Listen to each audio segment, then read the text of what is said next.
what do you do with a big guy? You put the goalkeeping, right? Okay. So I started off as a goalkeeper, and it was this real tiny guy, super good. I was playing for AC Milan already, age 11, and it was really like dribbling everyone. And it was in front of me, and I accidentally tackled him hard. So the professor came by and said, "What the hell? Why?" A friend of his was the coach of the rugby team in Milan, and he sent me there. I don't understand. Even my children, they said, I cannot train because I have to study. That's the wrongest thing you could possibly think of. Okay. Because you can't combine things. You have to combine things. You have to somehow switch your head onto something different. Jonah Lomu or Dan Carter? Probably.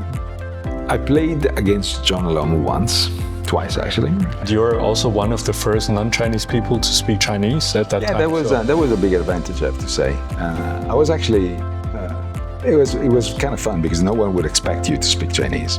So, and I was playing that to my advantage, obviously, because you would grasp the conversation, don't utter a word, and then at the end of the conversation that you would intervene in Chinese. That's all right. Good strategy. Good. So you would not only do something that you are possibly good at, or at least you're interested in, but try really to do something that differentiates you from the rest of the crowd.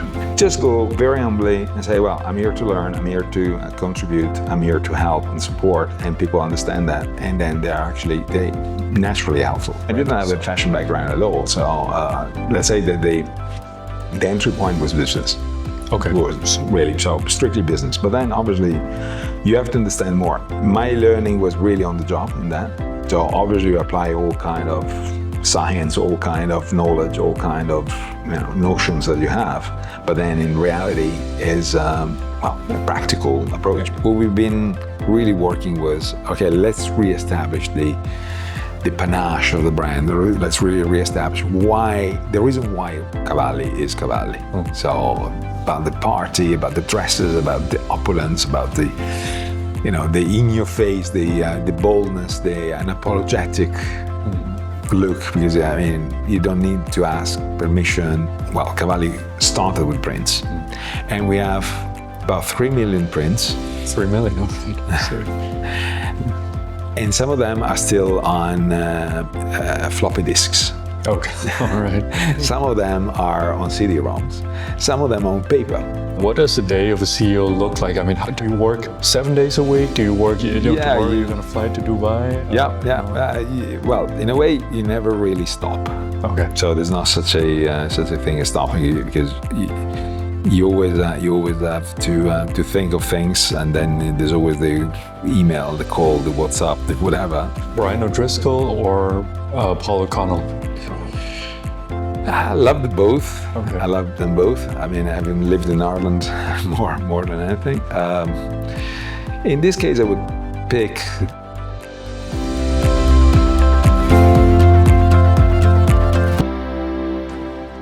All right, dear students, welcome to the CEO Leadership Series. My name is Cheng Wang Li, and it is an incredibly big, but also to some extent unusual pleasure for me to present to you Sergio Azzolari Montoldi, or Sergio, the CEO of Roberto Cavalli. And it's a huge pleasure because Sergio is one of the most renowned top executives in the fashion, especially high fashion industry, and to some extent unusual because in a way it's our take two, as I mentioned.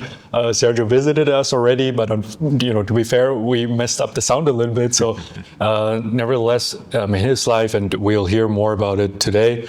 It's so varied and exciting. I mean, most of our executives have highly exciting lives, but Sergio, he's played professional rugby before. He's a rugby coach. We'll talk about that. Next to being a CEO, he's lived on 5 different continents, speaks 6 languages fluently, and so on and so forth. So I thought, no way we're going to skip that part because, we messed up the sound a little bit. So therefore, very much looking forward to it, keeping the introduction a bit shorter because we'll be talking about different stations. So let's help me and very warmly welcome Sergio Azzolari Montoldi. Thank you, thank you.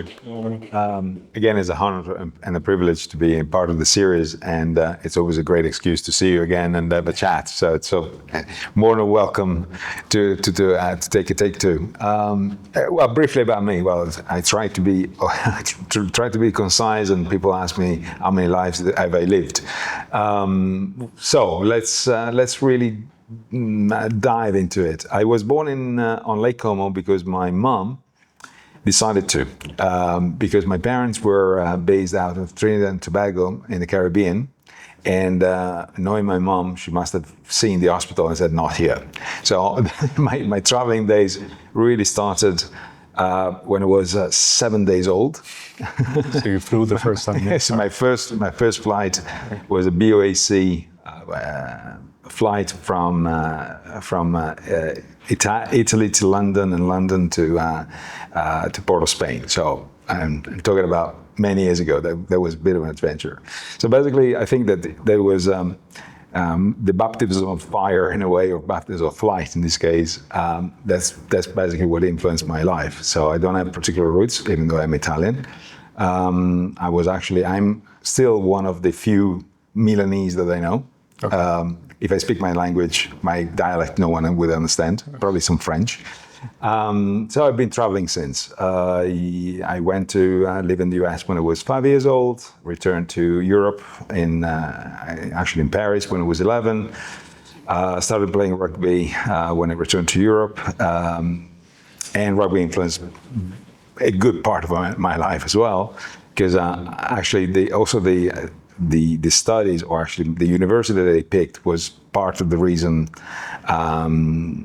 because I was wanting to play still professional rugby. Let's before we dive into that. So regarding your rugby days, you started playing rugby. What positions? How did you fall? I've always I was discovered because obviously growing up I was playing hockey and American football and a bit of baseball, and I loved rugby as a concept, and I was a big kid, very big kid. So I was like almost as big as I am at age 11. So, and so obviously you move to Italy. There's not such a sport, and what they did was I was playing together with my schoolmates, and what do you do with a big guy? You put the goalkeeping, right? Okay. So I started off as a goalkeeper, and it was this real tiny guy. Super good. I was playing for AC Milan already, age 11, and it was really like dribbling everyone, and it was in front of me, and I accidentally tackled him hard. So the professor came by and said, "What the hell? Who are you?" And I said, "Well, I'm sorry." Because obviously being 11 years old, you're kind of shy, and 12-year-old then. And I said, "How old are you?" "I'm 12." I said, "You can't be 12." So then we chatted a bit, and a friend of his was the coach of the rugby team in Milan, and he sent me there. So I was the youngest player by far, and that's how it started. All right. And then it grew on me, and obviously then I made it part of my career and everything else. All right. And what positions did you play? Probably Well, I played all around the scrum. So I played prop forward. Actually, when I grew older, second row, back row. Okay. But I was always a big kid, so my destiny was all right. Never played as a wing. And you also, so before we talk about your, in a way, professional rugby playing days, you also started to study something more exotic. Yeah. What happened before that as a student? Well, as a student, and that's and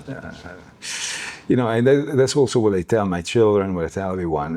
Just be curious, but try to find what you're good at, and try and find what you're really interested in. Because there's no point of studying something that you don't like or you don't feel. It's almost like a call or higher call, right?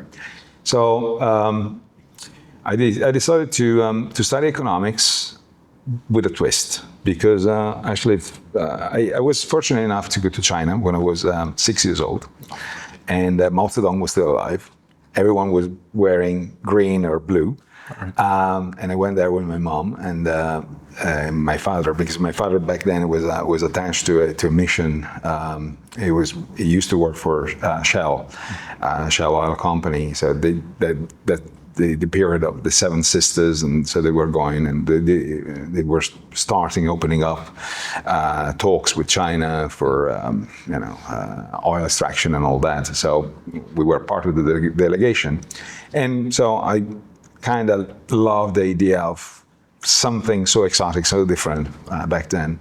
And then over the course of years, my father started working for another company when we moved back to Italy, and he started really working with China. That was the Deng Xiaoping era, right, when joint ventures were going to happen, and there was more investment, more foreigners invited to share technology or sell technology, and so I went to China again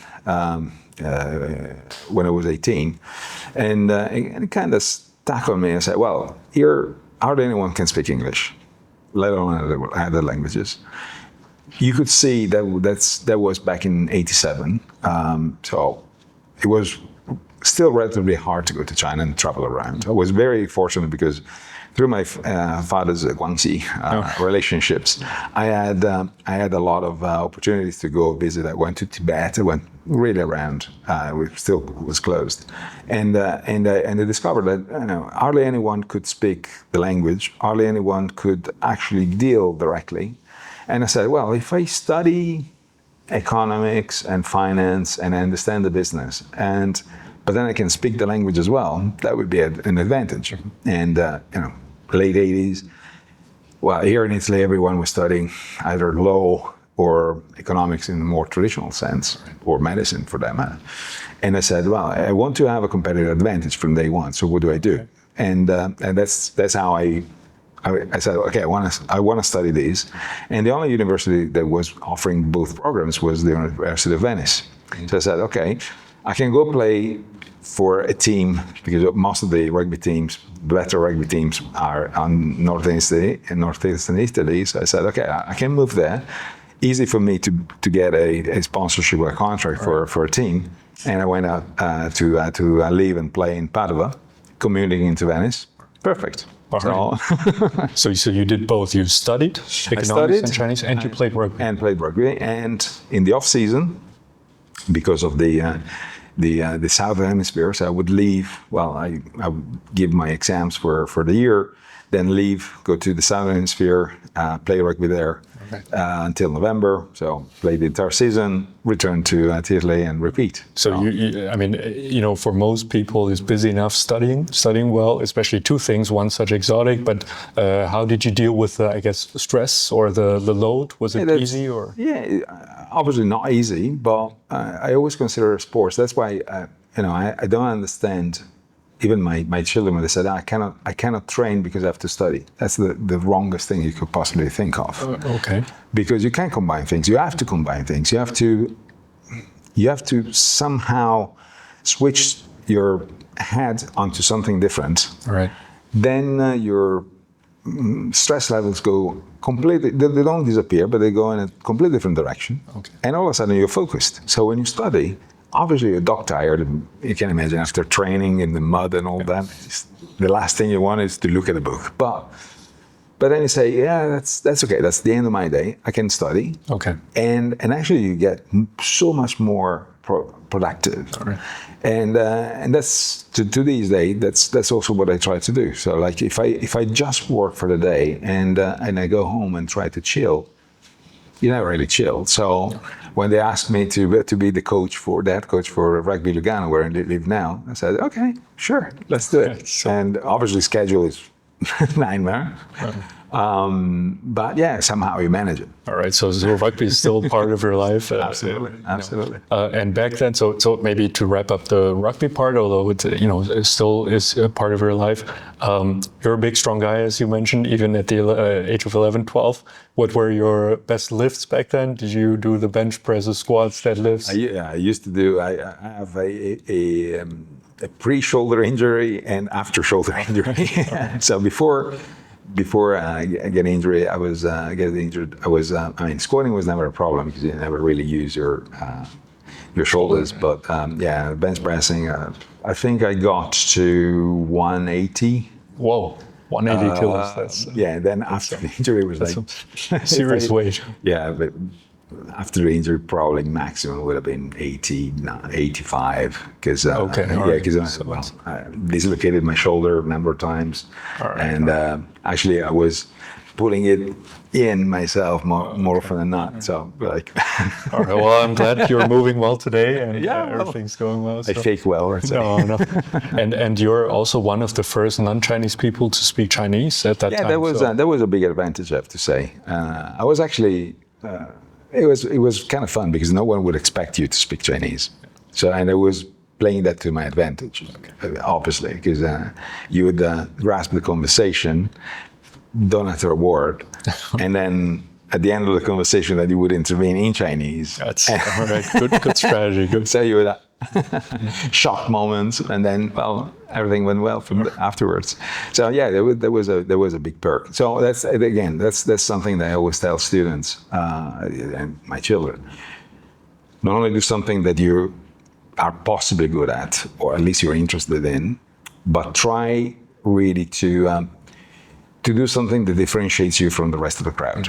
Because otherwise, and especially nowadays, I mean, with AI coming up and all that, we're going to become obsolete if we don't do something different. If you are one of many, that's it. Got it. So you never have success. All right. What did you do after you graduated from the University of Venice? Well, just during university, actually, because I prepared my thesis on the only, let's say, the possibilities of foreign investment in China. Again, it was late 80s. The joint venture, laws on joint ventures only came up in 85, so it was really by that time. And to do business in China was kind of complicated unless you had some ways either to make it a joint venture, or back then there was special economic zones. You could only do business in 14 enclaves in a way, and to do a wholly owned foreign enterprise was kind of complicated. So I basically translated all the laws, made it in a thesis, and actually to do that, I went and worked in Hong Kong for a legal firm, actually doing that, or facilitating that. And that was during your studies already. Basically, really for the preparation of my thesis. All right. So my final paper, we actually sold many copies of that. Good. That was good. And because of that, and that's actually I got into fashion. One of let's say the accounts that I was following, or one of the clients of the firm, was the Chinese Malaysian counterpart of Benetton. Okay.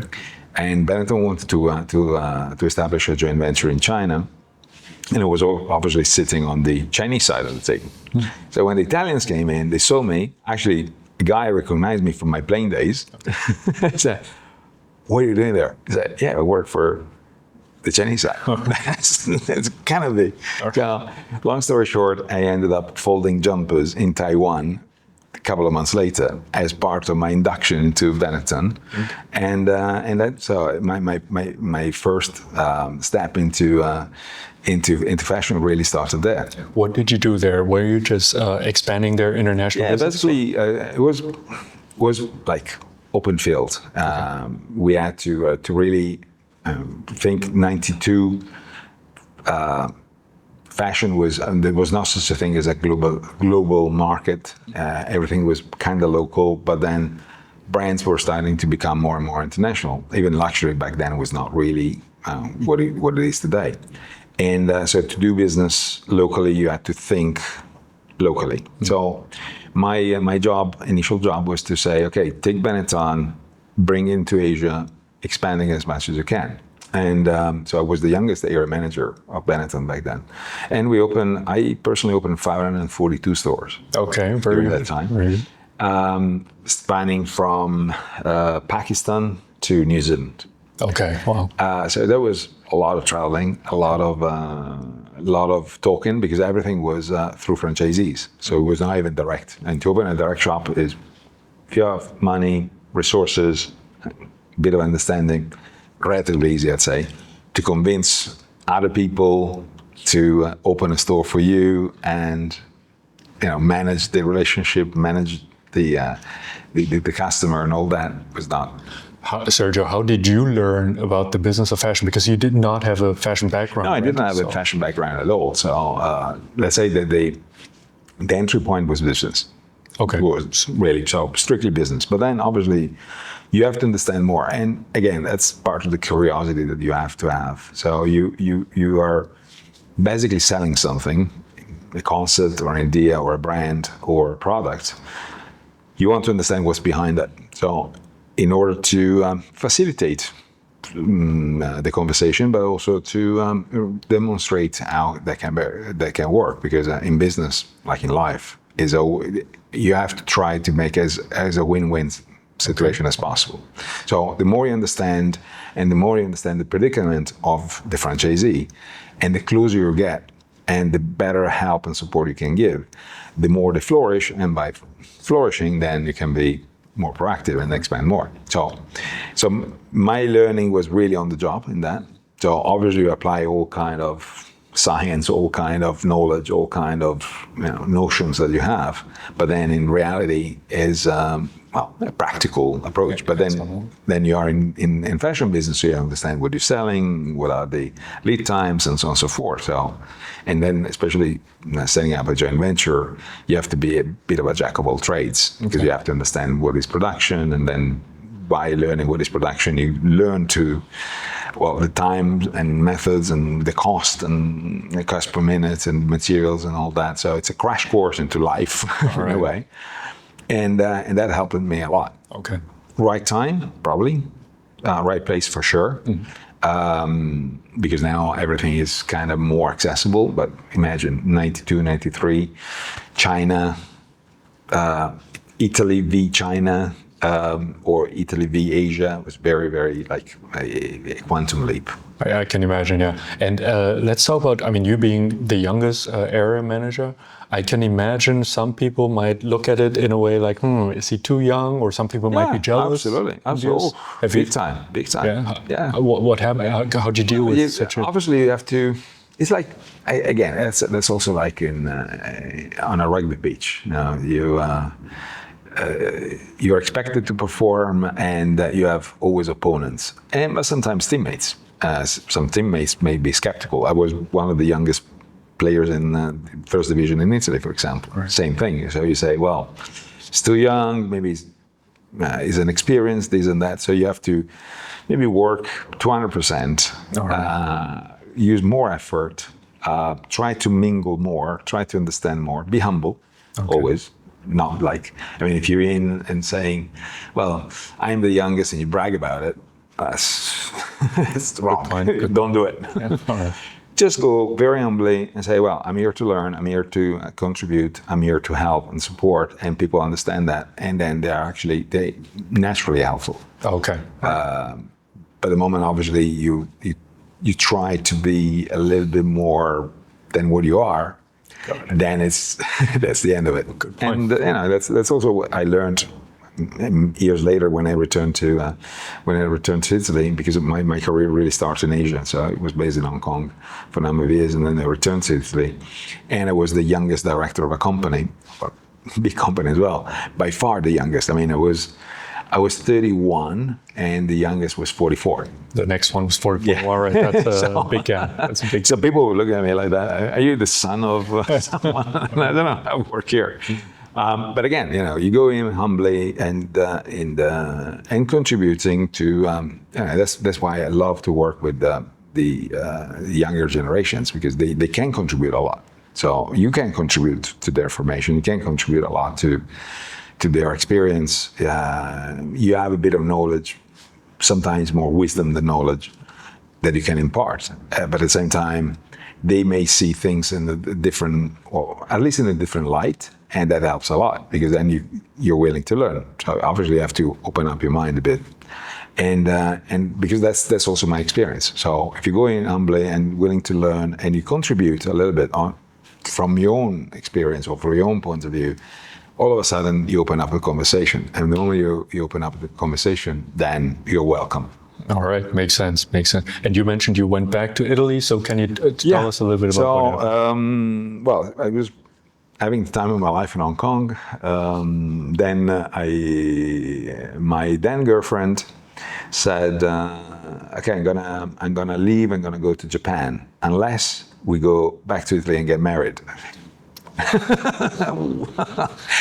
and so I said okay, and so as part of the, let's say, vows, we moved back to Italy, and that's what we did. So I started working for another company, which basically all about children. The name of the company is Kiko, still one of the namesakes in the industry, and they were specialized in feeding bottles and prams and toys, and we started fashion because we had already captive audience, and with fashion, then we created the stores and the basically destination. If you want to have a kid, if you have a kid, or if you wanted to give something for a couple who was having a kid, that was the place to go.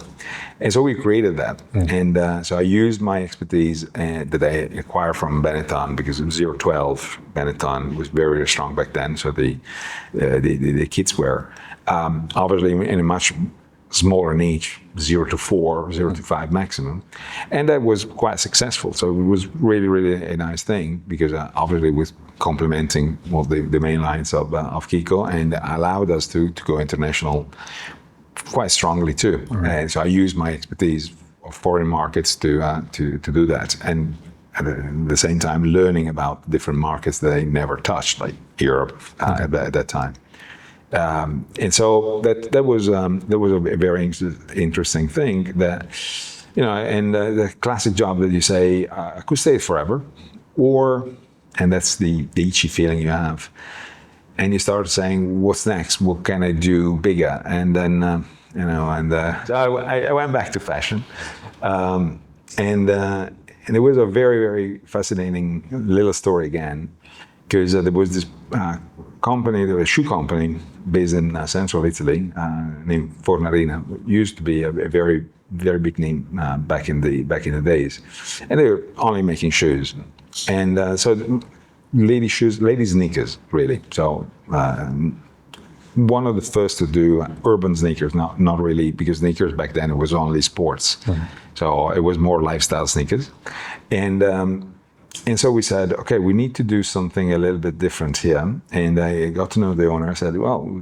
maybe you should think about apparel, because all of a sudden you can be a lot bigger. I said, okay, well, great, let's do it. And where do you start? So you want to study the market a little bit and really find your niche. And back then, and I'm talking about 90, when was it? 2002. Well, the market was pretty much diesel, that kind of world for casual business, and no one was really thinking about the ladies or ladies' denims. Yeah, there were some, but design and all was not really geared for, it was not feminine enough. So we said, okay, we have this market. Let's really invent the most feminine denim you could possibly think of. So we said, okay, let's concentrate that. And all of a sudden, we boomed. And so whilst keeping growing the shoe business, we disproportionately geared to a completely different direction, very complementary, and we started really working on fashion. I used my knowledge and my acquaintances in China to do a quicker and more profitable supply chain. Right. So we established ourselves in Hong Kong as well. So I returned to Hong Kong. I returned to live there after a while, because it was becoming bigger and bigger, and so we created a brand from scratch in a way.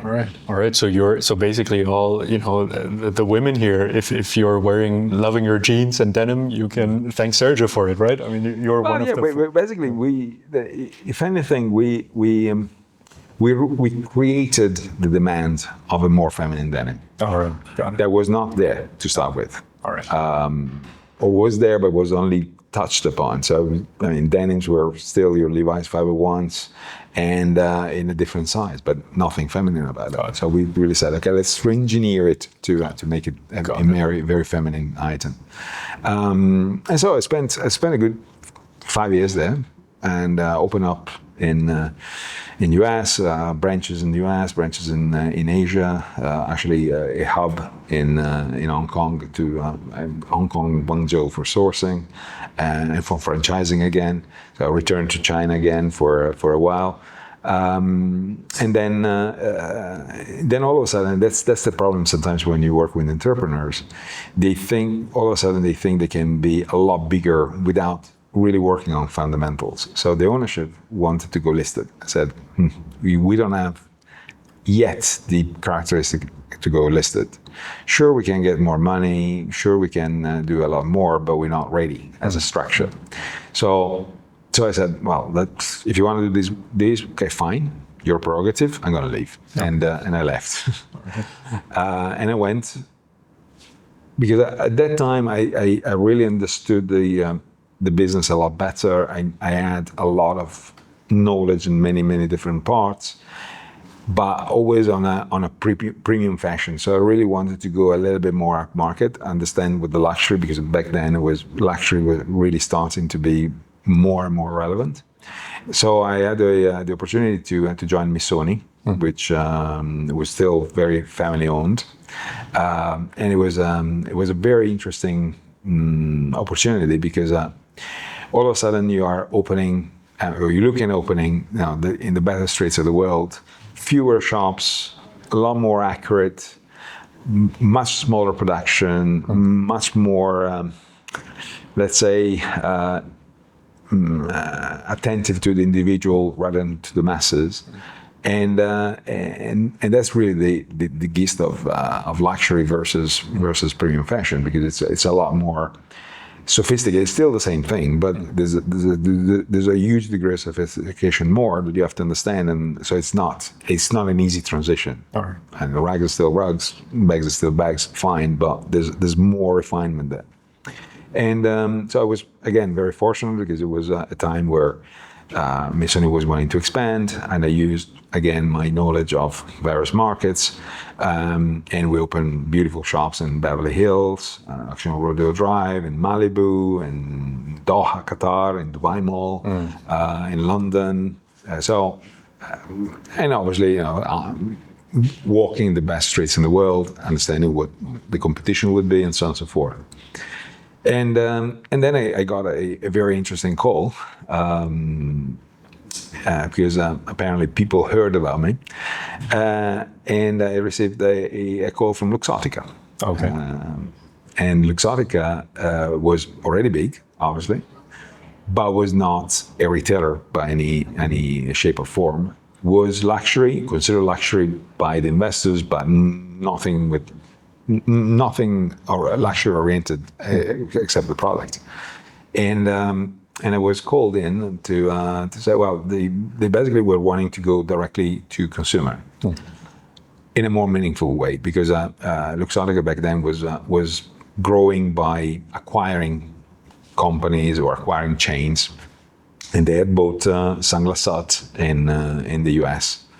And Sunglass Hut in Australia, and David Kluwer in the UK, and basically they were treated as clients, internal clients, obviously. So, but still supply driven, never demand driven. And they said, well, we want to be retailers, and we want to be fashion retailers, and we want to be luxury retailers. How do we do that? I said, okay, let's do it, but let's start saying that there's no such a thing as a supply chain anymore. It's a demand chain. Okay. All right. What do you mean? Yeah, you have consumers. Yeah, we have to understand what they want and when they want it, and then work backwards rather than supply. Right. And it was a big change, and that allows us to be very, very successful and very fast, because we did some very bold moves. Like, just give you an example. Sunglass stores were usually lock and chain. So you would go in, you would see all these beautiful sunglasses, and you had to call someone to open up the rack for you because they were afraid of stealing it. Okay. Obviously, then the interaction is limited. You never really feel free.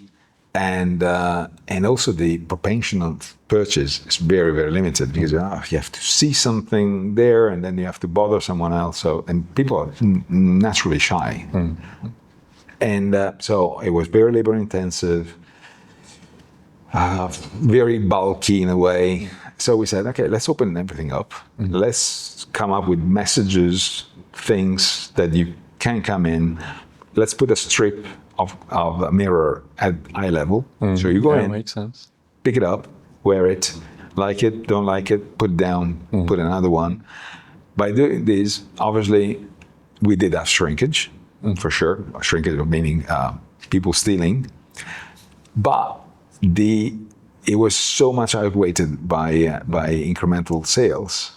So yeah, at the end of the day, yes, you did have 2% shrinkage, but with a double-digit growth and massive margins, that was a drop in the ocean. All right. And all of a sudden, we discovered a new way of doing it.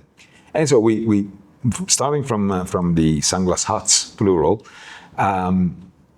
we started having a methodology, so we started combining the thing, and we wanted to grow more. So we did grow more by opening more stores in the countries where we were in, but ultimately we were also looking at expansion, and what we call a greenfield expansion. And the then CEO Andrea Guerra, who is now the CEO of Prada, was saying, well, it's going to take too long if you want to go greenfield, open one by one, and say, go buy chains and transform them. I said, okay, can do that.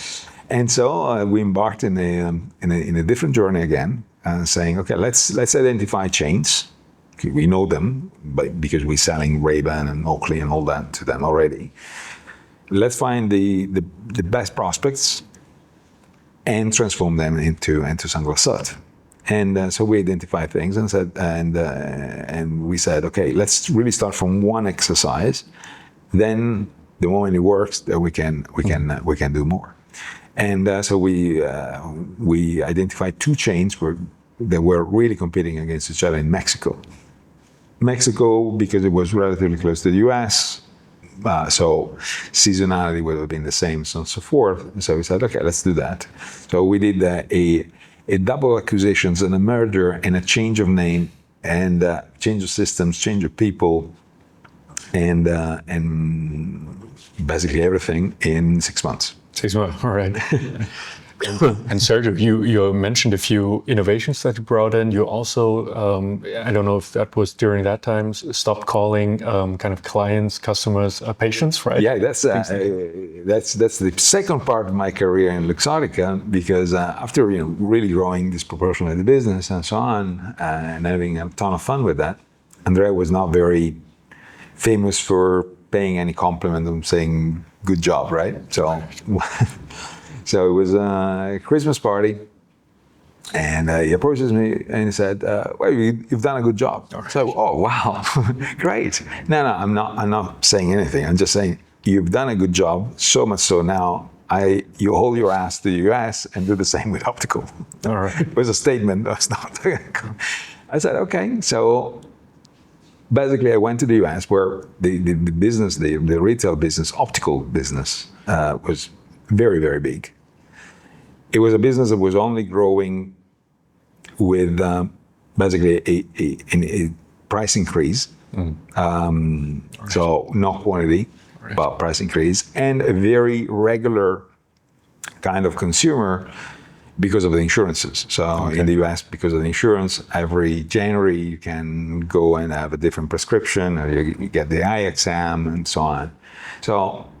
But they were not selling sunglasses, only normal glasses, or sunglasses and normal glasses. Okay, sorry. So, but as Luxottica, back then, before the merger with Essilor, we were obviously interested in the frames. So, okay, the lenses was good business, but we wanted to do more frames. And because of the increase of prices and all, quantity was not really growing, and from an industrial perspective, it was not making sense. And then when I went there, I discovered that, first of all, there were no consumers, there were patients.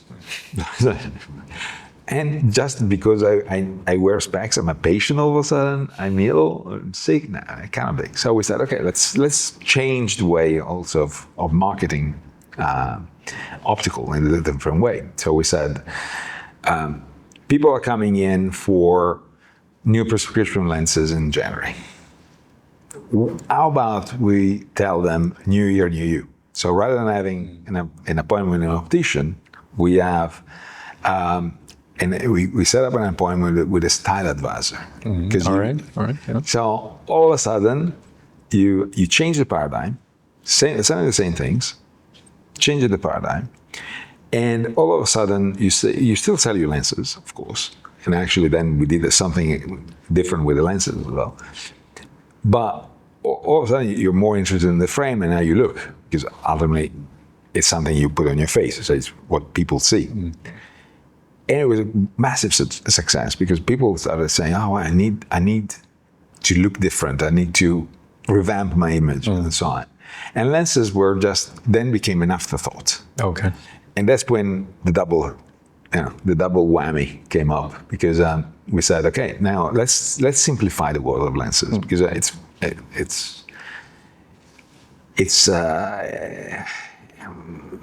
a science, yes, but it's also very exoteric. People don't know about the lenses. There's no such a thing as a market price for the lenses. You don't know. Okay. Can you see? Yeah, great.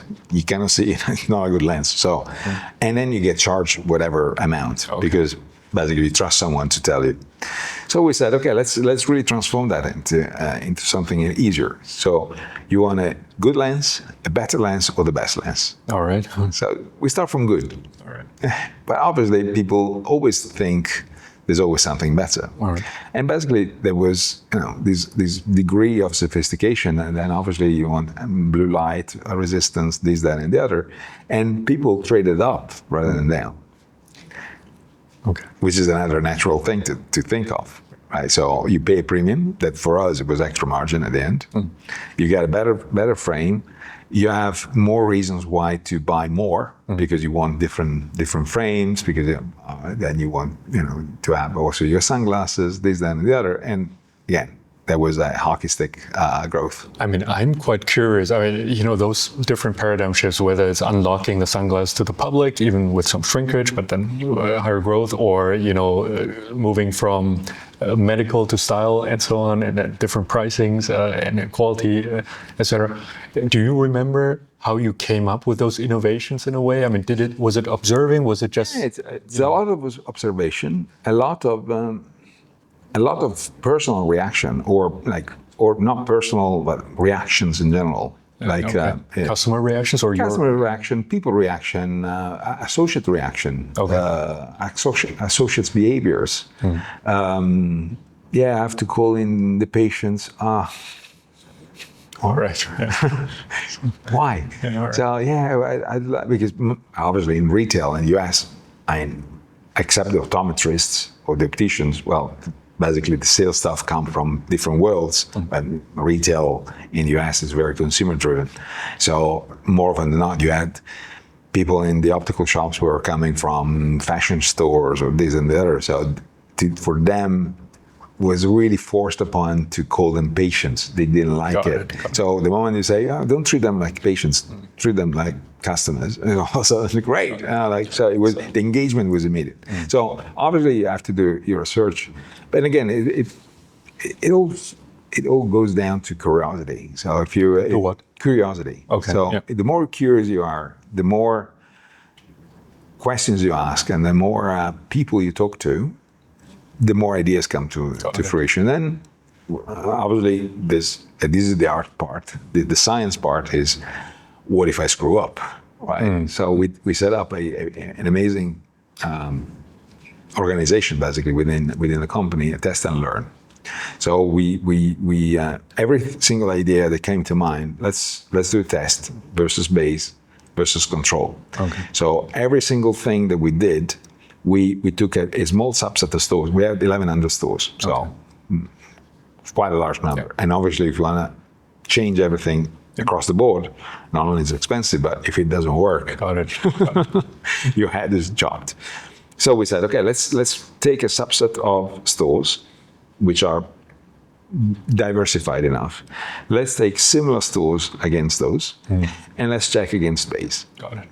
So if something works well, because you did that, and you have a plus 6% growth, but the same 6% growth is registered also when you're not doing that, so your test is indifferent.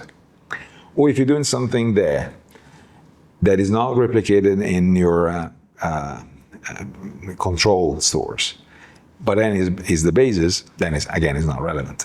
But if the test that you're conducting is actually successful and outperforms both the control and the base, then it's bingo. Oh, okay. Right? Very sensible. Yeah. So, and we did that on so many things you wouldn't believe. Got it. So every day there will be a different test Okay. that would last for 2 weeks. Okay. Actually, that was one of my questions is, what happens with resistance? But I think through this type of setup, you can convince them. First of all, you have proof. Right. And it's scientific proof in a way, Exactly. right? So I said, look, you don't trust it? Okay, let's run another test. All right. No problem. So then you engage people. Because then you say, what do you want to test? Okay, I want to test, I don't know, silly things. I only want to test blonde girls, blonde assistants for a week. Okay, maybe it's not relevant, but okay, anything. So you engage other colleagues in other departments or in other field and operations, all sorts of things. They see value in that. And then all of a sudden, obviously, you need to have scale in a small environment. This won't work, but still. And this, internal kind of buy-in is extremely important because otherwise you always have resistance. For example, if today I talk about AI, a lot of people go, oh my God. Cautious. But if you say, okay, I'm going to use AI on these, let's test these for your benefit on something specific, and they see merit, and then it works for them and actually makes life easier for them and maybe adds something to them because they are in control, they bought. Got it. So what happens after that time? So what happened afterwards, after Luxottica? After Luxottica, again, things happen that are somewhere by design. So one day, Andrea Guerra, the CEO, announced that he was leaving the company, and I was based in Cincinnati, Ohio, because of the optical business, and I received a call that same day from a company out in California, calling me for a conversation. And that company was Deckers. Deckers is the owner of UGG and Hoka, now it's Hoka, and Teva, and so on and so forth. And I said, I'm intrigued. So Memorial Weekend, trip to Santa Barbara together with the wife. What can go wrong, right? All right. So we fly over there. Actually, I rented a yellow Corvette. Yellow Corvette, all right. It's like so cool. When in California, coming from the Midwest, you can imagine. So I have a conversation with the then CEO, Angel Martinez. They were wanting to go bigger in Europe. So, and they wanted someone to spearhead change and acquisitions of distributors and so on and so forth in London. My parents were getting older. Obviously, Cincinnati is not next door. I have a ticket back to Europe. My boss is leaving. Things are going to change. I'm not going to have as much fun as before. Mission accomplished to a degree. I've done my job. It's probably a good time to leave. Okay. And so we moved to London, and we moved to Deckers.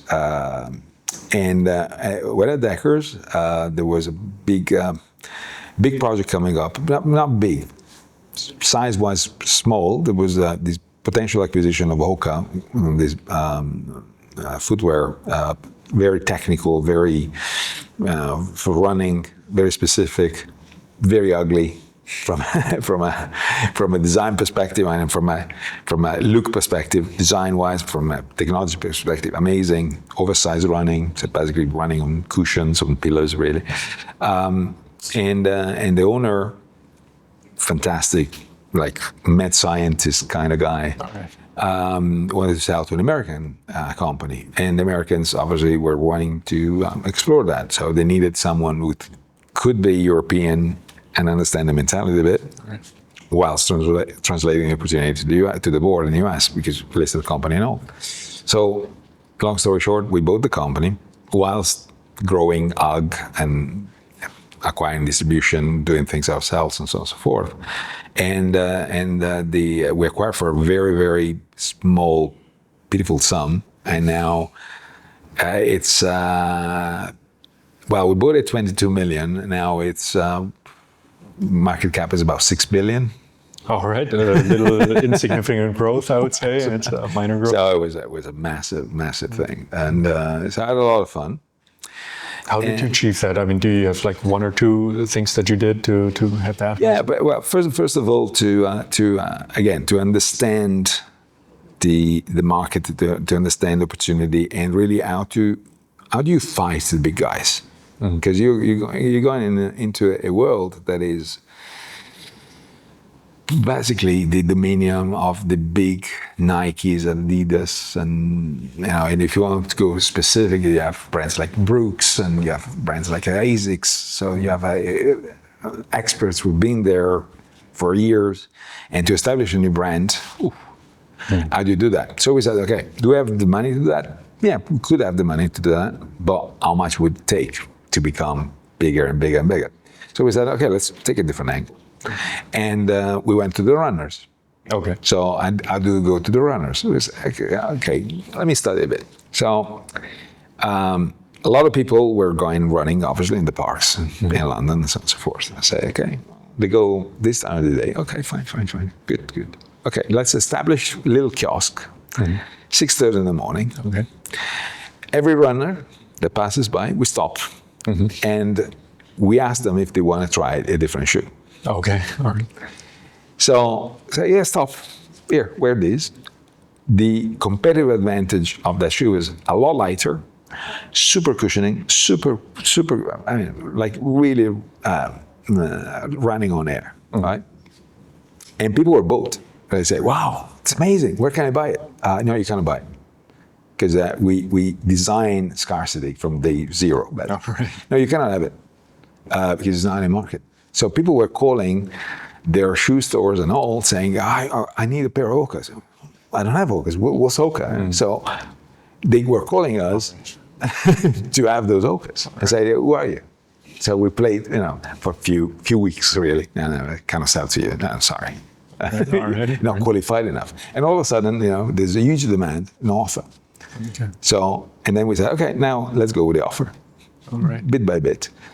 And rather than do the big things and so on, and spend a ton with the testimonials and all, we said, okay, who's gonna spend a lot of money to have the little competitive advantage? Pretty much everyone, but who specifically? Well, let's look at triathlon. How much do you spend on a bike for triathlon? The most expensive ones, because you can have that extra bit. Because usually people who are, they are very specific. Okay, let's and what shoes do what runners do they wear? Well, anything that they find. Okay, as much as they're spending on a new Cannondale or something, let's give them the best competitive advantage in a shoe. Got it. So we teamed up with Ironman, Okay. and then it became the shoe for triathlon. Okay, well. And from there, basically, you say, well, super technological, super performing. Then it started to be cool because then obviously you want to work a bit on the design. Technology was already there. It was a niche in my market because oversized running was not present. Now, if you look at every single brand in the world, they have oversized running, but you are one of the first ones. And all of a sudden, it was a grassroots movement rather than going from top and say, here's a few $1 billion thrown into advertising.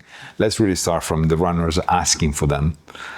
And then they mushroomed very quickly because you do that and then you start in Berlin and you go to the marathons, this, that, and the other.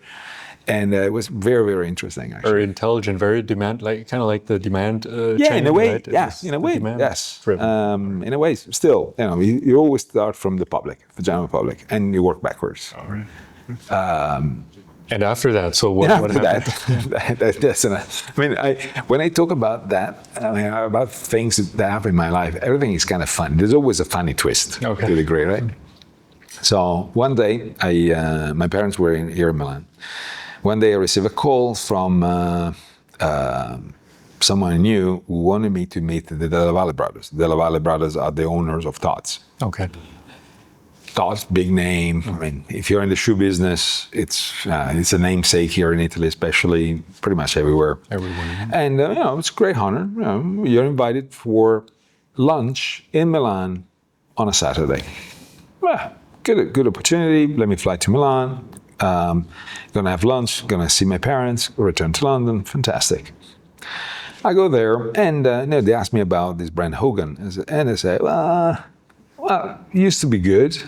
Now it's a bit passé in terms of design. You should do this, you should do that. And it's the kind of conversation that you would have, like, well, you talk to an expert, or you give, not an expert advice, but you give some opinions from a different angle because you manage a different brand and so on and so forth. Very nice chat. I actually, rather than just the lunch, like lasted 4 hours. And so I returned to London, see my parents, kiss my mom, fly back. On a Monday afternoon, Monday morning actually, receive a call from the director, the VP of HR. Says, "Well, I don't know you," he says, "but I've been instructed to hire you." All right. I said, "What?" "Yeah, well, you need to come here. Please save my career." You have to come here and you have to manage Hogan. And so, okay, this is not something that I thought. And did some quick math. Again, my parents, getting closer to my parents. My children were based in Italy with their mom. Get to see them more often. Big company, still luxury. So going back to luxury to a degree. I said, yeah, okay, let's do it. All right. Let's do it. So 6 months later, I was at Tod's. Second day, so I look after Hogan. Second day in the job, they say, we have this brand Fade, which I loved, and it's kind of the same thing over and over. We want you to take Fade as well. Okay. So 2 jobs, 1 salary. All right. Perfect. All right. Yeah, all right. But for me, it was another great thing to look at. And so, long story short, I became the GM for both brands. Unified a number of things, obviously, to create more economy of scale, and then from there we changed a number of products. We went to China with that, and my job again, sort of test and learn, was like, okay, let's be the guinea pigs for the organization. Let's try new things that you will not do, that you would never think of because you cannot touch this, cannot that. That's okay. What do you have to lose? Got it.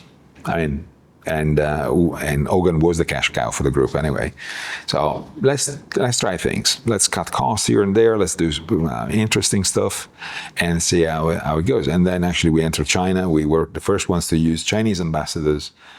So for the brand, so change the paradigm. Say, well, let's not just import visuals in China, because when I first arrived, my first trip to China for Hogan was my 3rd day in.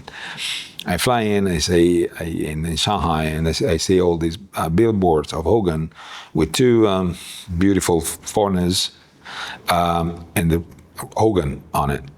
Would you sell? I know Hogan. What do all these passengers know about it?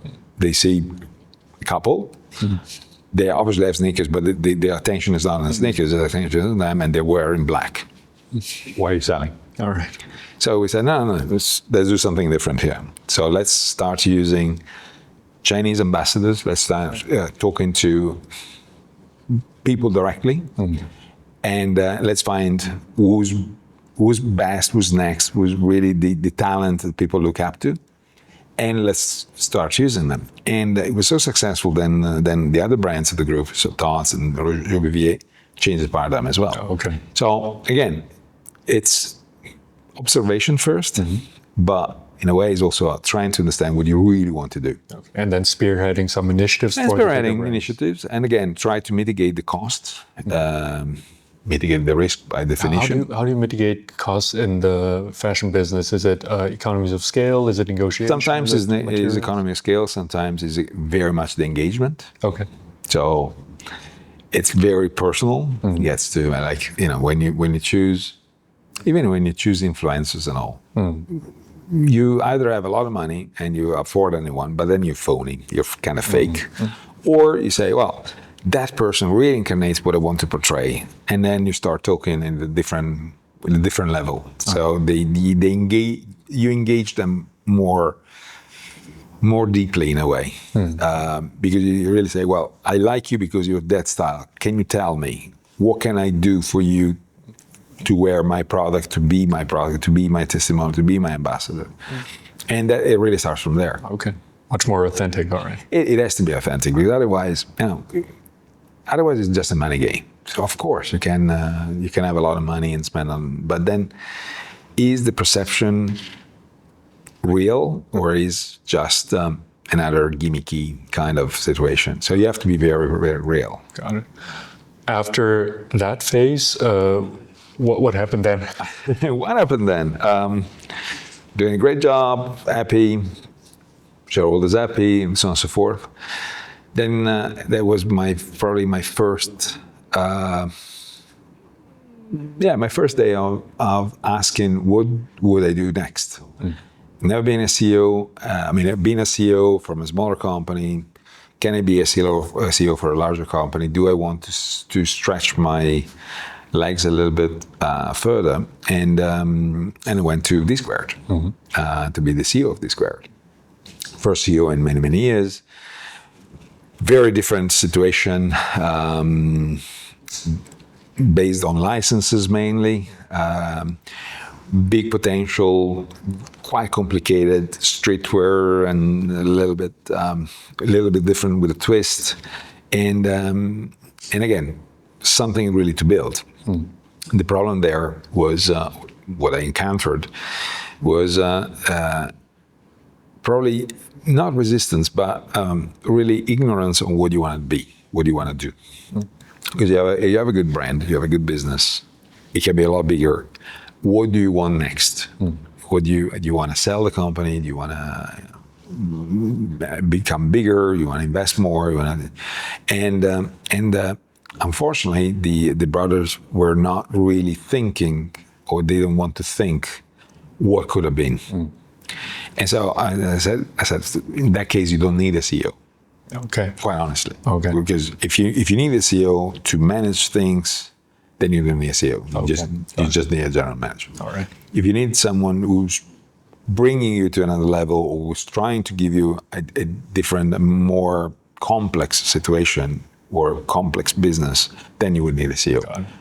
And so we parted ways very, very nicely. And actually, whilst we were talking and while I was working, the Mac, who was the owner of both Cavalli 5 years ago, I had been talking to them every now and then. They were also needing a CEO. Okay. And so they called me and I said, well, we have this brand that was very, very much, I wouldn't say in a dark place because the name was there, but it was being very, very diluted. A lot of inventory, a lot of low market initiatives, a third line which is called Cavalli Class, which was becoming bigger rather than smaller. Very big detachment between the main line and the atelier and, let's say, the perception in the market that was discounted and all. And so the opportunity, the challenge really to revamp a brand meaningfully I was excited. That was really exciting. All right. And So you took on the job? So I took on the job 2 years and 1 month ago, which makes it me the longest serving CEO for a while. CEO in this company. So my days are numbered, probably. No, I don't think so. I don't know. Not. Well, you never know. I mean, working with Dubai sometimes, the thinking process is very different. All right. Fine, it's all fine. But anyway, what we've been really working was, okay, let's reestablish the panache of the brand. Let's really reestablish the reason why Cavalli is Cavalli. So about the party, about the dresses, about the opulence, about the in your face, the boldness, the unapologetic look. Because I mean, you don't need to ask permission or anything to if you want to wear something bold and fierce in public. So you say, yeah, I'm myself, and that's what I do. And so we're bringing back that mojo. In fact, I mean, day before yesterday, or on Sunday in Cannes, we had a huge success. We have a very long queue of movie stars, music stars. They want to be wearing. They want to be seen wearing Cavalli. We did the Taylor Swift tour. We did the Beyonce tour. Now there's always a number of people who are asking to wear Cavalli because we're bringing that mojo. You mentioned bringing that mojo back, so to speak. So what are the levers that you pulled to do it? Is it only, it's probably not just the design, but it's also a lot of other things. It's the design, it's the storytelling. And again, that's something that we still need. I mean, every day is a different challenge, a different work, and especially in this environment. So how do you make a brand bigger? So, and in fact, actually, at the end of the day, if you look at fashion, or especially if you look at luxury, you have 3 types of brands. One day we have to write a book together about that, because there's no such a thing, right? There's designer brands, there's product brands, and there's brands. Okay. Right? So product brands, for example, take Tod's. Tod's is a shoe brand, and is a specific shoe brand, and Tod's is known because of that. Everything else is a halo. Got it. But you think of the Gomino, the loafer, that's Tod's, right? So it's a product brand. Then there is designer brands. Giorgio Armani. Giorgio Armani without Giorgio Armani wouldn't be Giorgio Armani. Okay. Right? Valentino, back then, wouldn't be Valentino without Valentino Garavani. So you have really the designer who encapsulates his or her vision about fashion. And then there's brands. Vuitton is a brand. Okay. If it is designed by De Gasquet or Pharrell Williams, it's still LV that counts. So Roberto Cavalli was a designer brand when Roberto Cavalli was there. He sold the company in that it did not stay a designer brand, but it was never a brand and was never a product brand. Product brand by definition, yeah, probably the dress, but dress is a category, it's not one specific dress. So now what we're trying to do together with Fausto is obviously still designer brand, because we cannot change nature, but becoming more of a brand. So what is Cavalli, not Roberto Cavalli as a person, what is Roberto Cavalli as a brand stand for? And this is really the thinking process. How do I make everything relevant? How do I make everything resonating with the public? How do I make a party that is really a Cavalli party? And therefore, if I do the proper Cavalli party, people will want to wear Cavalli because they're part of the party. And this is really the equation. How do you balance the heritage, though, of back then a designer brand and some of the newer innovations today with Fausto Pugliese? That's another. So first of all, you have to have designers who are respectful of the past, because, you can have an iconoclastic view where you say, destroy everything and revamp everything. So, for example, take Balenciaga. Balenciaga, when Balenciaga was there, was making evening gowns and elegant dresses. Then Demna did chips bags transformed into a bag, or catwalks in the mud. And now Pierpaolo Piccioli is coming in, and he'll have a completely different view. So that's a different thing. So it's just the name out there. Everything else changes. So, and there's not been any kind of respect in a way. Because who cares about Balenciaga, the person and the style? With Cavalli, you have to be very respectful. You have to take inspiration. But then there's a number of advantages that we have that we always try to use. First of all, we have we're one of the few brands that has the total archive. So we have 17,000 units of individual pieces of archive dating 1970 to today. Okay, that Roberto Cavalli himself developed. Developed some things never saw the light of the day. Okay. They're prototypes. Right. Some of them have been in movies. Some of them have been on catwalks. It's amazing. Then we have prints because ultimately, well, Cavalli started with prints, and we have about 3 million prints. 3 million, all right. Sorry. And some of them are still on floppy disks. Okay, all right. Some of them are on CD-ROMs. Some of them on paper. All right. Some of them are, vectorialized and digitally. So now the next stack is how do we digitalize that? And how do we use these, again, as a tool for the designers to use?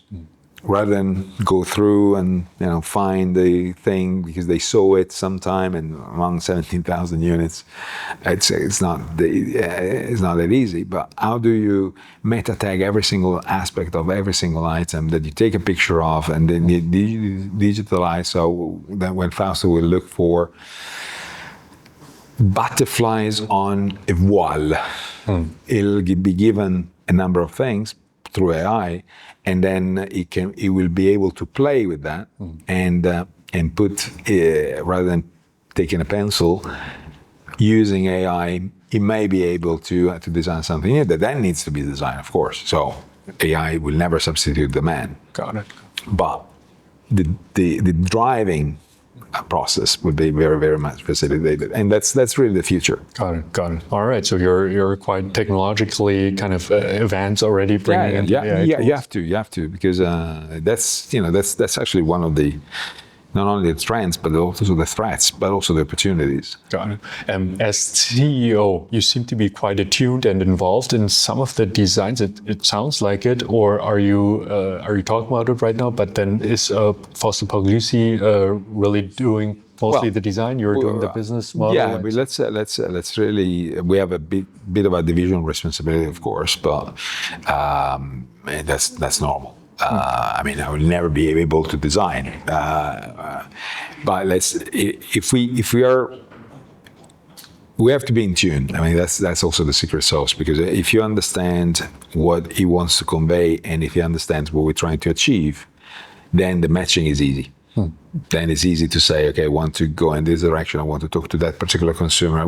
Because again, actually, more and more you realize that fewer people are the most important in a way. So CRM is becoming, especially in luxury, the absolute focus on anything you do. So the moment you understand more about your consumer and the more you can go really for that consumer with newness, beauty and all that. So the line between business and design gets more and more blurred. All right. What does the future hold for Roberto Cavalli in terms of Just Cavalli and other kind of maybe diversification strategies? So Roberto started diversifying the brand meaningfully already years ago. Started with licenses and all. So if you have a brand that can be diversified because of the prints, because of the DNA and so on and so forth, I think it's a great idea. So we're trying to really, let's say, create buckets for these things. Can you license on anything? Arguably you can. Is it meaningful? Is it convenient? Does it give you money? Yes, but money should be the least and the last of your concerns. So we said, okay, where is Cavalli? So we have home. What do you put in home? Furniture, tiles, wallpaper, textiles, and so on and so forth. So that's one bucket. Are there other things inside there? Yes, there could be.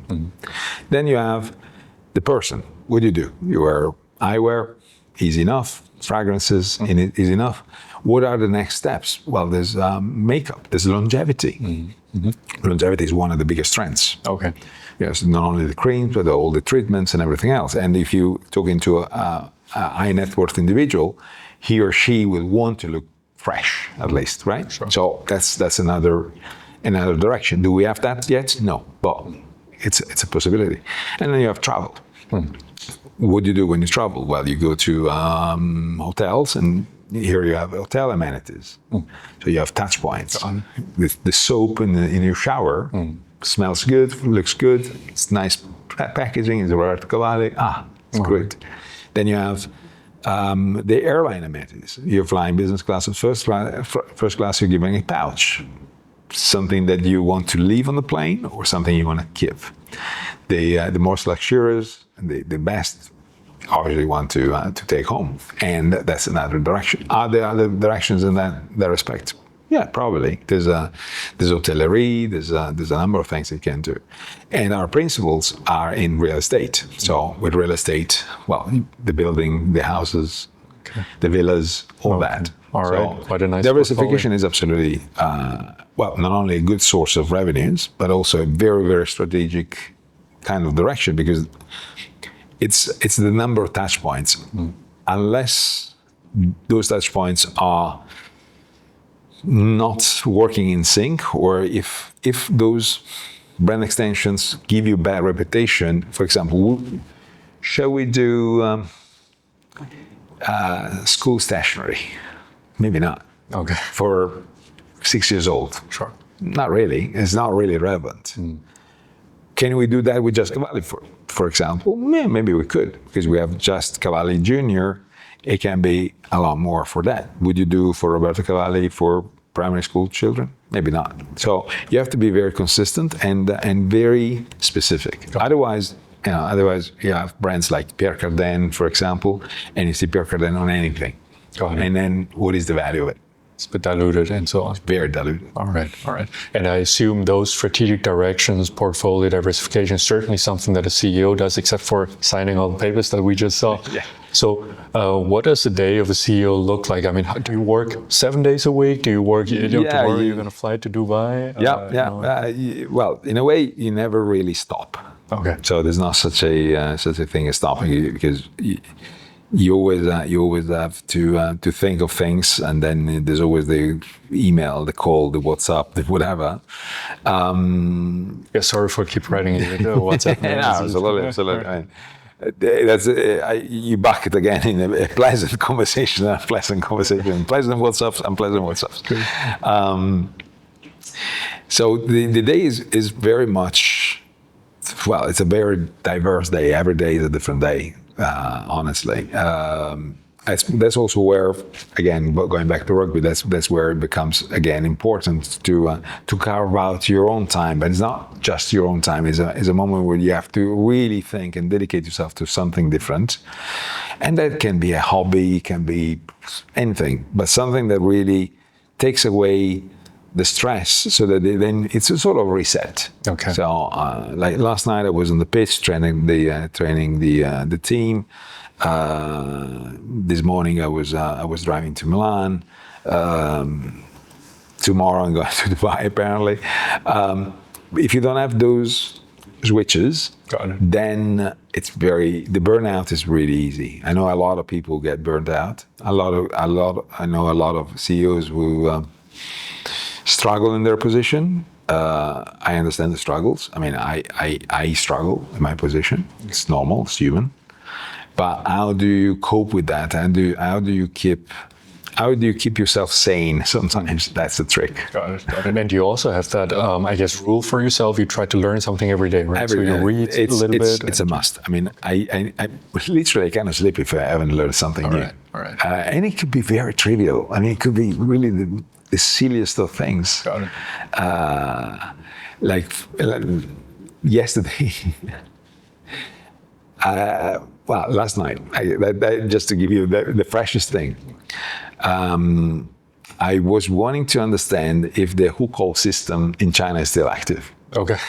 Hucall, it's like if you live in a place, you're given certain certain access to things. If you move and you're not authorized to move, then you lose all the privileges, right? I mean, in a nutshell.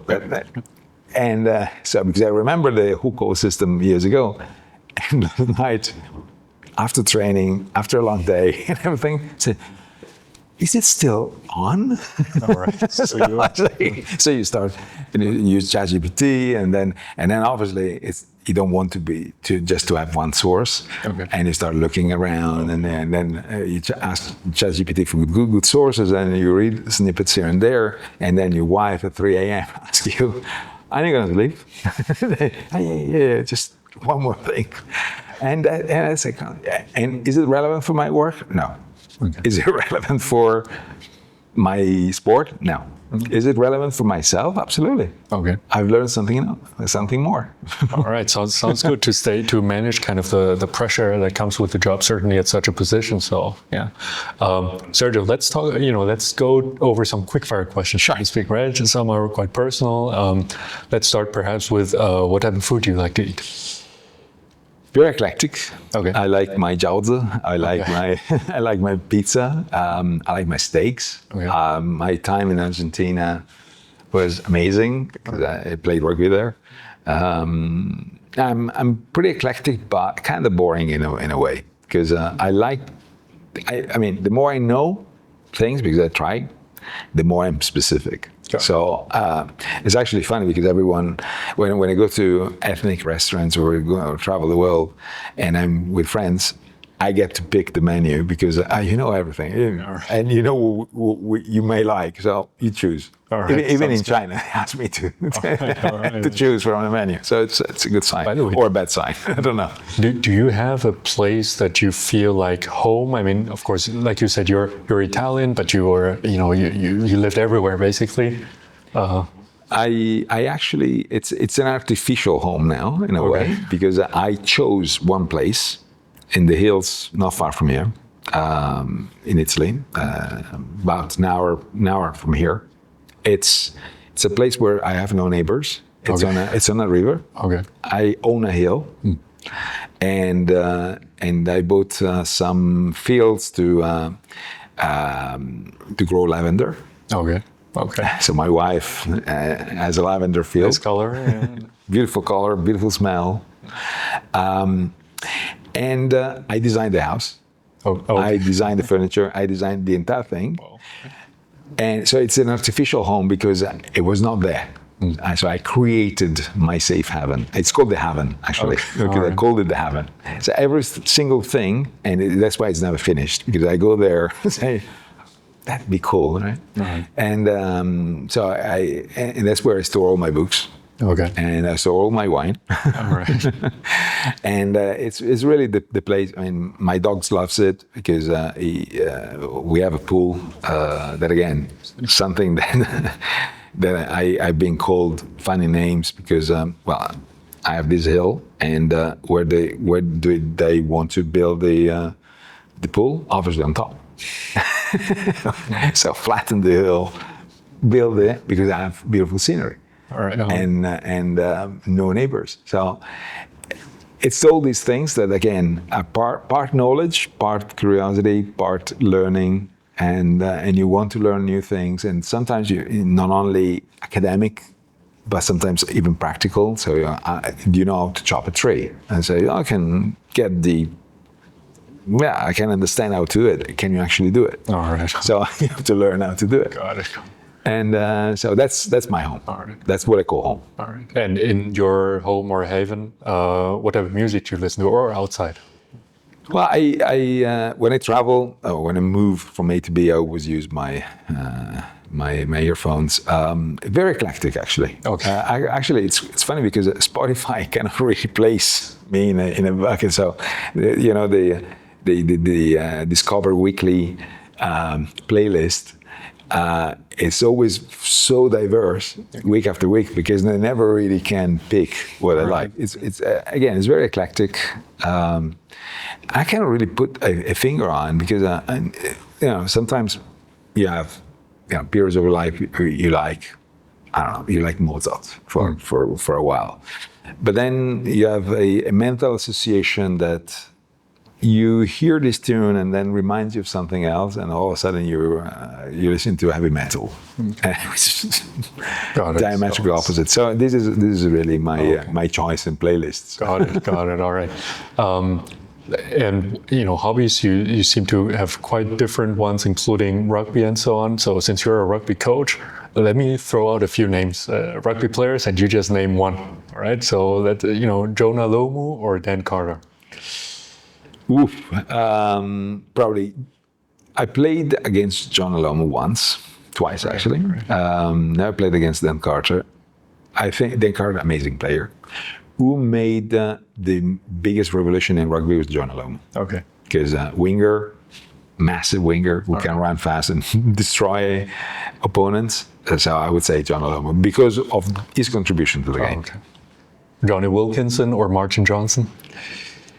Well, I'm a forward, so I have to say Martin Johnson. I mean, tough as a nail, brutal, tough, amazing. Never played against him. I'd say Martin Johnson. Okay. Os Duran or Brian Havana? Os Duran, the Ox, okay. Of course. I mean, he was never training in gym. Okay. This guy had a stone in front of his house. Okay. And he had fields to go to. So pick the stone, bring it to the tractor, work, return, get the stone, bring it back home. Okay. That was his workout. That was his workout. Amazing. Worked quite well, apparently. The Ox, amazing. Right. Amazing guy, by the way. Okay. All right. Thierry Dusautoir or Antoine Dupont? Again, I should pick the forward, but in that case, Antoine Dupont, again, big impact on the game. Got it. The new rules, there's one rule that you cannot touch the scrummy. It's called the Dupont rule. So he's having a real impact on the game. So I would say Dupont. All right. A few quick ones more. Brian O'Driscoll or Paul O'Connell? I love them both. Okay. I love them both. I mean, having lived in Ireland more than anything. In this case, I would pick the back. I would pick Brian O'Driscoll because first of all, he's such a funny guy. All right. Second is very Irish. I mean, also Paul O'Connell is super Irish, but Brian is really, really Irish in everything he does. All right. Speaking of, I mean, he has some Italian roots, but for Australia, David Campisi or David Pocock? I played with David Campisi when I was playing in Italy. Master, absolute master, and probably what I learned from him was his work ethic. It was at the time where professionalism was really at the start, and it was paid relatively good money for many years ago. It would be the first one to be on the pitch, train with a team, and stay over for another hour practicing by himself. Okay. Like putting balls on the ground and picking with both hands, kicking a goal, kick up in the air and catch it. Right. And no one had to coerce him into training. Work ethic, and I learned a lot from him because, and they always say that if you have that level of commitment, you paid and everything, but you always have to have the extra bit, and no one pays you for it. That's when you're a professional. That's very impressive. And some people talk about him like because he's a little bit more brash, but then he puts in the work, right? And obviously his accompliousments. Yeah, when you put the money when your mouth is in a way, then you understand it's the real thing. But let's talk about name people with similar names: Skalk Burger or Jacques Burger. Skalk. Yeah. Smiling Spring Road. Yeah. Skalk. And another, pair with similar names, Sergio Parise or Sergio Azzolari? Sergio Parise for sure. For sure. We never really step on each other's toes. And he's a lot younger. But I saw him playing really amazing. And again, a level of commitment, level of, and he's probably one of the best number 8s in history. Absolutely. In general. He was very unlucky to play for Italy in that because he would have been a lot more successful if he played for another nation. But amazing, really amazing player, and real captain. Real captain. Sometimes even too much, because, and if I have to say something about that, as a captain, as a CEO, as someone who has responsibility, you want to take responsibility on everything. Sometimes you take too much responsibility, and that's not a good thing. Got it. So he was that type of leader, over-talking that, and sometimes, and I recognize that in myself. Sometimes I take an excess of responsibility, which is not necessarily good. Got it. Speaking of top-notch characters, top-notch people in their field, what about since this is also quite relevant for Robert Cavalli and others? What's the model that you think is absolutely impressive, top of the line, that you've met, worked with, or seen? Like role model? No, model, fashion model. Fashion model. I'm still old school. I would say Cindy Crawford. Cindy Crawford. All right. She's the one. She's God. Amazing. Got it. I was lucky enough to see her on a catwalk years and years ago. Stunning. You see her now. Stunning. So it's amazing. You see the models back from the 80s and 90s. You've Cindy Crawford or Naomi Campbell and all. I mean, stunning women. Incredible personality. So being old school is those were the days. Those were the days, and we were very happy to hear about your days back then, and also your future days that you are planning ahead of you. So please allow me one last question. If you look back in a few decades and all the things that you've accomplished, what type of legacy, what type of achievement do you want to leave behind? Probably I wouldn't know which particular achievements. Probably I would like to be remembered for the very eclectic position that a person, not a CEO, a person should have. So the degree of curiosity, the degree of interaction, the never being content about doing one thing, but always look for continuous improvement and all that, which is, in a way, it's a methodology, really. And because then markets evolve, people evolve, companies evolve, structures, societies evolve, and that's probably why I'm still considered young in a way in the industry, because I try to reinvent myself all the time. So if anything, I'd like to be remembered as the guy who was on the forefront of doing China when China was not cool, using AI when AI was at the infant stage, making a lot of mistakes, testing everything on his own skin, and finding good things in people and places. Well, I think you have already succeeded in that, and will even more in the future. And we wish you the very best for it, Sergio. Thank you very much. Cheers. Thank you very much. Excellent.